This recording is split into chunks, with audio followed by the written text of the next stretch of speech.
Hey guys, I wanted to do another quick follow-up video for the Roku Express. In this one, I take a look at Plex, its operation, and its interface.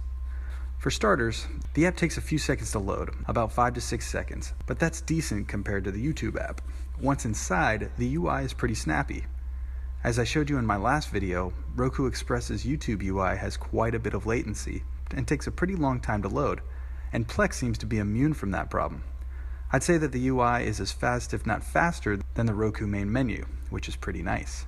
As far as the interface goes, it's not much different than it was for the Roku streaming stick last year.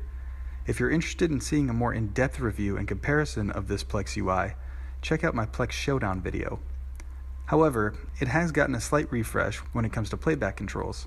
You may remember that pausing a video in Plex used to bring up the clunky gray and violet progress bar native to most Roku video playback.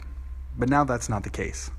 Now we get a more clean experience with actual video controls at the bottom, including language and subtitle selection, play, stop, rewind, fast forward, and even chapter selection, all in addition to the transparent and thin orange progress bar you're used to seeing with Plex. I find this not only very useful, but also aesthetically more appealing than previous iterations of Plex for Roku. The other feature that I think could be fairly useful is the extras button down here on the bottom. The last version of Plex for Roku had this same button, but I don't remember it having the same options inside the menu. Anyhow, I like the options here. And then there's the speed of video playback.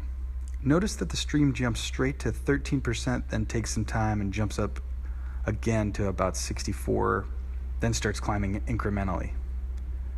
Now this was the case whether I had heavy network traffic or no network traffic, although with no network traffic the jump from 13 to 64 and the incremental increase thereafter was much faster.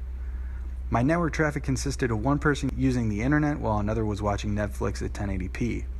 For full disclosure, I use an 802.11n Airport Extreme and my router is in the adjacent room about 15 feet away.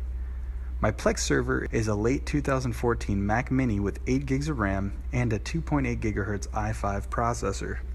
So your playback experience will vary depending on your Wi-Fi network and your server machine. So that's basically it. Plex remains mostly unchanged. Where it has changed, it's changed for the better. The Roku Express seems to be a nice little device to run Plex, given that it doesn't suffer from the latency inherent in the YouTube app. Again, if you are looking to expand the reach of Plex in your home on the cheap, this is definitely the way to go. Let me know what you think. Please like, subscribe, and comment. See you in the next video, and thanks for playing along.